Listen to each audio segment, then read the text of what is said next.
updating you now on the battle for the White House, the battle between Vice President Al Gore and Texas Governor George Bush. Looking at the electoral map right now, the governor is leading the vice president 217 electoral votes to 172. These are the uncalled states, the undecided states. Arizona, Arkansas, you see what kind of electoral power they have on the right column. Colorado with 8, Florida 25. That has been moved back into the too close to call column by CNN. The Hawkeye State 7, Nevada 4, Wisconsin 11. This is the raw vote nationwide with 41% of all precincts reporting. Governor Bush with 22.6 million to Vice President Gore's 21.9 million. Perhaps fewer people are watching these figures more intensely than Governor Bush's chief strategist, Karl Rove, was in Austin, Texas. How do you cobble together the magic 270 electoral votes you need? Well, first, you named a number of states which are going to fall into the Bush column and which are already falling on other networks. Wisconsin, Arkansas, Iowa, Nevada, Oregon, Arizona, Alaska, Colorado. These are all states that we feel comfortable with, and there are 98 votes there. If you include Florida, and Florida, let me tell you, Bernie, you all called Florida before Florida even closed its polls. Florida is a state which votes in 2 time zones. The Republican Panhandle of Florida is in the central time zone, and you all called Florida before the polls had even closed in Panama City and Fort Walton Beach and Pensacola, and we feel good about Florida. We have a fabulous organization there. Let me just give you a few examples. In Congressional District 1, our goal was, which is the westernmost part of the Panhandle, our goal was to come out of there with about an 80,000 vote margin. We'll come out of there with a 100,000 vote margin. In the Jacksonville area, some of the Jacksonville counties, St. John's, our goal was to come out of there with a 12,000 vote margin. We'll come out with a 20,000 vote margin. In Clay County, our object, we're 7,000 votes ahead of our vote goal. In Pasco County, 7,000 votes ahead of our vote goal. There's only one county in the state that we found where we are running behind our vote goal. We're running behind our vote goal by 16,000 in one county, but we're making up for it all across the state. That's why Governor Bush is leading in the popular vote, and while he will win Florida in its 25 electoral votes and the White House tonight. Which county is that, where you're trailing by 16,000? Yeah, Orange County, we'd hoped to win it by 10. We lost it by 6. But Pinellas County, which we'd expected to lose, we're running ahead in Pinellas County by 22,000 votes ahead of our vote goal. And in Democrat parts of the state, like Dade County, Miami, we'd anticipated losing the county by up to 50,000 votes. With 12% of the vote in, we're actually up 8,000 votes in the county. In Broward, where we anticipated losing up by 150,000 votes and still winning statewide, with about just over a quarter of the vote in, we're only 35,000 down. And in Palm Beach, with nearly half the vote in, we'd anticipated running 80,000 votes down in that county. We're only 30,000 down. So we're running stronger in the Republican areas than we need to, and we're running much stronger than we need to in the Democrat areas, and we're very comfortable with where we are in Florida. 2 points. We had some difficulty with the VNS data we received. The other point is that our criterion for calling races is we do so when 75% of the precincts in a state have closed. Question. Well, I do think that that's one criteria you might want to think about changing, because again, you called the state before the polls had closed in a considerable part of the state, and the results are becoming clear tonight. That part of the state is the Panhandle is voting overwhelmingly for Governor Bush, and it maybe has something to do with why the numbers that were used in the earlier projection were wrong. Carl, and it's Jeff Greenfield. So just to be fair, are there other states that have been called for Al Gore that you would now say to us, watch it, you may be wrong about those too?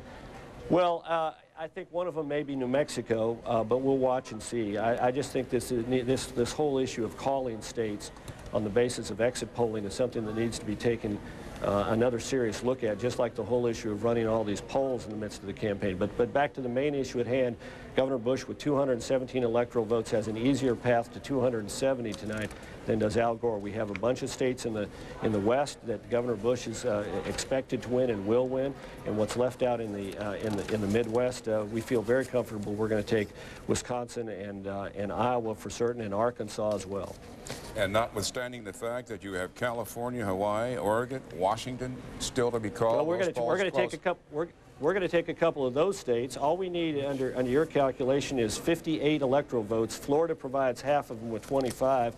And then we get into Wisconsin with 11, Iowa with 7, Arkansas with 6, Nevada with 4, Oregon with 7, Arizona with 8, Colorado with 8, Alaska with 3, and we're more than enough there. Well, we've put Florida back into the too close to call category. You're saying you're going to take Florida? Well, you asked me how we were going to be able to do it, and yes, we're going to take Florida. Karl Rove, thanks very much. Did you have a question, Bill Schneider? Yeah, well, I was going to say, do you believe you're going to take Oregon now? Do you have I believe we will. I mean, Oregon has been is a logistical effort because, as you know, Dr. Schneider, they vote by mail. Okay. There are only 240 locations in the state where you could drop off your ballots today. You had to mail them in. We had a massive effort to phone and mail and encourage people to get their ballots in, and we're very comfortable with where we think we are in Oregon. I also feel good about Washington State. I know Alaska is going to vote late, but it's going to vote strongly for George W. Bush. And I don't be too premature about California. As you know, Governor Duke Machen went into his first election down in California and won because of the absentee ballots. Pete Wilson did the same, and we've got a grassroots effort like nobody's seen in California in a long, long time. We're coming hard for California, and who knows, we may just surprise you on the other coast, just as we surprised you in Florida. Karl Rove, thanks for joining us. Judy. If I heard him correctly, he said he thinks they're going to win Wisconsin. All of these states now, I believe we have not called. Wisconsin, Arkansas, Oregon, we just heard him say Arizona, Colorado. He's optimistic about Florida, and he said, don't be too premature about the state of California. So this is somebody who's been watching these numbers day in and day out, and an hour in and hour out. One little explanation we want to go to now, one of the states where we've been able to call 3/4 of the electoral votes is the state of Maine. With the way it works in Maine, only one other state works this way, and that's Nebraska. The electoral votes are awarded not winner take all by the whole state, but awarded by congressional district. So the person who gets the most votes in the state gets two for the state, right, plus gets the one that they have a majority in. Right, and that's right. And so what we don't know yet is the other congressional district is in the balance. And the way this election is going, Judy, that one electoral vote can loom very large. Very important. And some of these states that we're talking about here, some of the ones that we just, you know, Arkansas, 6, Oregon, is a little bit more. It's 7, but just a few. We should mention something to explain what Karl said. Oregon is the only state that had no polling places today.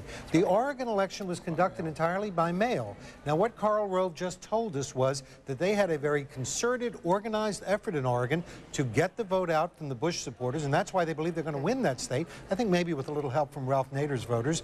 But they had a way of organizing those votes to get the mail balloting in for George W. Bush. It's a very unusual state. There were no polling places. We're going to know know about any exit polls either, because there were no polls. We will know pretty soon, because when the polls, when the deadline happens, I think those votes are opened and counted by computer. Relatively quickly. They're counted by computer.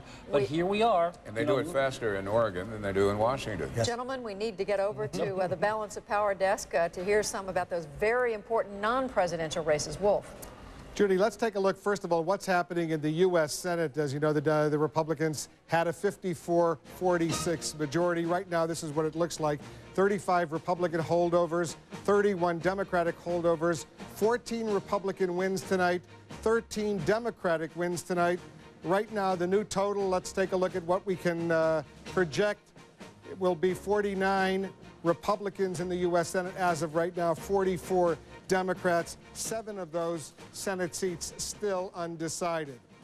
We can call Orrin Hatch, the Republican from Utah, the winner, the former presidential candidate for the Republican nomination. He won. There's a very close race going on right now in Missouri. Senator John Ashcroft, the incumbent, facing Mel Carnahan, the governor who passed away in a plane crash only a couple of weeks ago. Very close race. There was a controversy a little while ago, earlier this evening. A lower court judge in Missouri kept the polls open for a while. They were subsequently closed by a state appeals judge.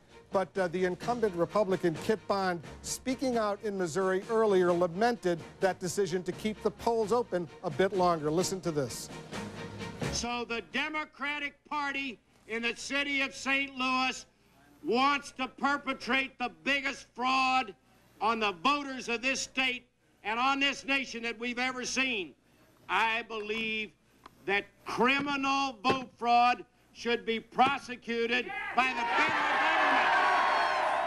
Senator Kit Bond speaking out earlier on that decision to keep the polls open for a while in Missouri. Let's take a look at what the pickups are in the U.S. Senate as of right now. In Florida, Bill Nelson, the Democrat, has won. In Delaware, Tom Carper, the governor, has won the Senate seat. In Minnesota, Mark Dayton, the Democrat, has won. That is a pickup as well. There are 2 Republican pickups in the U.S. Senate. George Allen, the winner in Virginia, and John Ensign, here we go, the winner in Nevada, beating Ed Bernstein, a criminal defense attorney. That's the open seat. Richard Bryan left vacant. Stuart Rothenberg, what do you make of this battle going on in the Senate right now? Well, Wolf, everything is actually going as expected so far. There are actually 5 competitive seats outstanding, 4 of them currently held by Republicans: Missouri, Michigan, Montana, and Washington. 1 of them held by a Democrat, actually a retiring Democrat in Nebraska. If the Democrats are going to take control of the U.S. Senate, they're going to need to sweep all these races. That's going to be difficult. There is a fierce battle going on in the House of Representatives as well. We do have a second pickup that we can report right now. The state senator Melissa Hart defeating State Representative Terry Van Horn, the Democrat. That's the seat that Ron Klink gave up, the Democrat, in order to run unsuccessfully for the U.S. Senate in Pennsylvania. Let's take a look at the balance of power in the House with more than 50% now, half of the House races determined. We only have 2 pickups right now, 1 Democratic pickup, 1 Republican pickup. This is as expected as well, right, Stuart? Absolutely, Wolf. There are a number of Republican vulnerable seats that are now off the table. Rick Keller has won in that Orlando district. 2 Republican incumbents in North Carolina, Charles Taylor and Robin Hayes, held on. But so many close seats. In New Jersey, Mike Ferguson leads Marianne Connolly by 1,900 votes with 45% in. Pat Casey, a Democrat, a narrow lead over Don Sherwood in the Scranton Congressional District. Dick Zimmer, former congressman, has a narrow lead now, just pulled ahead in a narrow lead against Rush Holt in a New Jersey district. I could go on, but we don't have enough time, but there are a lot of very close races. And we also are following the governor races. We can report right now in the state of Utah, Mike Leavitt defeating Bill Orton. Not a huge surprise. Mike Leavitt, the Republican in Utah. The races for the governorships are not all that surprising either, are they, Stuart? No, I think actually they're less exciting than the congressional races where you're really talking about control of a branch of the federal government. But to the people in those individual states, they're pretty important. And so just to button this up, the prospects of the Democrats regaining the majority in the House and in the Senate right now as we speak at 10:45 or so Eastern time? Well, it's still uncertain. There are just too many races out. But the Democrats need to make some gains over the next hour or 2 because when they get to the West Coast, that's their best opportunities. But they're going to probably need to be in plus territory by the time we get to Utah, Washington, and California, where they should make some real gains. And in California, they are expecting some pickups, Democrats in California. Right. They have a chance to pick up 3 or 4 seats, 1 in Washington, 1 in Utah. So the way these early races are playing out is not disastrous for them, but they're not quite getting the breaks they had hoped to get. All right, Stuart Rothenberg, I want to go back to Bernie on the national desk. Bernie? Thank you, Wolf. We continue covering this election night. The United States still does not have a new president. Our live coverage from CNN headquarters in Atlanta will continue in a moment.